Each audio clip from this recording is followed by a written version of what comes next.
thi sen le afelna no chu be sei dang ka nei no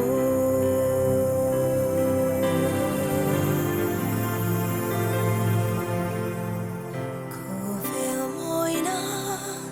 ka ring am no Isu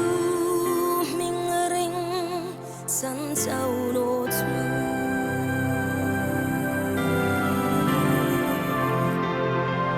Chris kalung pui nghe ta căng ngir mun dam po chu chiu tu pa ni mun dam po chu chiu du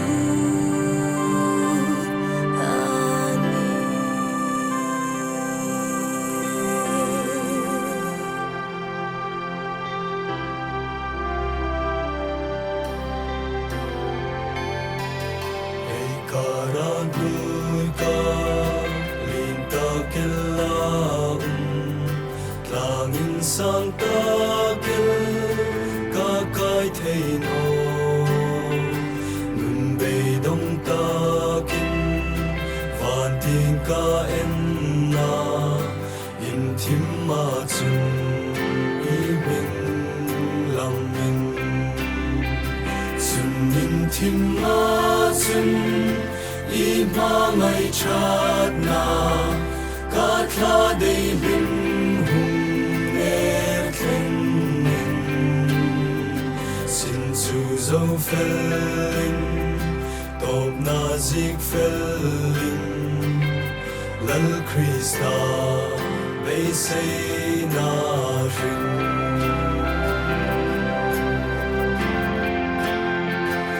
Inom za ngay na Tu nam shringan ka Hing lom lung sit na Tum shre zau dim Sa tun pa tin rau Hui na mak san min Ka su za bum la in Krosun la bung ka Ngai dam ka ni ta Lal hai lal chun ka ta mi ti San dam tu di tum I ta ka ni Lal Krista bay say na shin Hallelujah Min tlan tu chu in pa pro Hallelujah Trina shri shura sutta Khai dit hai khom mi suktan Sandam na hi ming ma Lal Krista may say na shing Hallelujah Min tlan tu chu in pa pro Hallelujah Trina shri shura sutta Khai dit hai khom mi suktan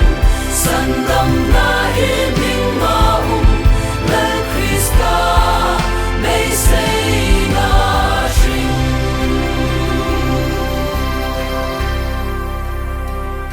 I thu tim suk det Na tu khung tung in I tak sa pu